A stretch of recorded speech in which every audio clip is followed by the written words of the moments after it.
On Monday, New Jersey Governor Chris Christie signed into law a bill that would confiscate guns from people accused of domestic violence. Code word here is accused and not charged. The bill is touted as a way to protect victims of abuse, but what it actually does is presume guilt before innocence. Under the new law, anyone under a domestic violence restraining order has to surrender all of their legally owned firearms for the duration of the order or for 2 years, whichever is longer. That might sound good, but the problem is that in New Jersey, there are temporary orders for periods of 10 days and final restraining orders, which are issued at a hearing for the temporary order and can be indefinite.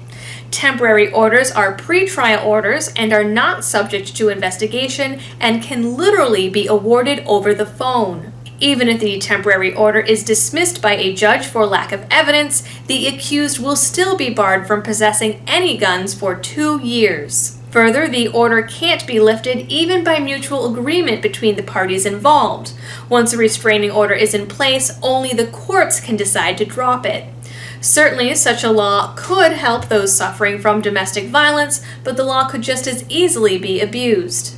Wisconsin Representative Jim Sensenbrenner introduced a bill to Congress on Thursday to eliminate the ATF. Yeah! But don't get too excited. The ATF Elimination Act would only transfer the ATF's current responsibilities over to other agencies. Law enforcement over firearms, explosives, and arson would be handled by the FBI, and enforcement of alcohol and tobacco would be given to the DEA. In a statement about the bill, Sensenbrenner says eliminating the ATF would be a good move towards lowering government spending and pointed to a number of scandals that have plagued the agency. He says the ATF has been branded by failure, which is true, but for a lot more reasons than any government official will ever be willing to admit.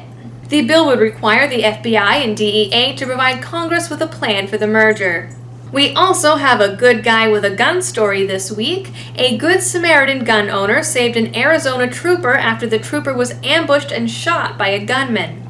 According to the Department of Public Safety, Trooper Edward Anderson received a call that a vehicle had been shot at on I-10. He responded to the call and found a rollover crash. As he began blocking off the lanes, he claims he was ambushed by a suspect from an unknown direction and was shot in the chest-shoulder area before the suspect fought him to the ground. Another car stopped. The man attempted to stop the fight and then retrieved his firearm after the suspect ignored his commands. He shot the suspect, who was killed. He and another man then used the trooper's radio to call for help. The woman in the crash died from her injuries, and the trooper is in the hospital in stable condition. Finally, Georgia gun store owner Jimmy Groover shot 2 men who attempted an armed robbery on his shop, Dixie Gun and Pawn. The men attempted to hold him up at gunpoint on Monday, apparently not considering that he might also be armed. One suspect was killed on the scene while the second fled. Police say they are still searching for the second suspect and that Groover is unlikely to be charged as he acted in self-defense. Until next week, that's 2A Today.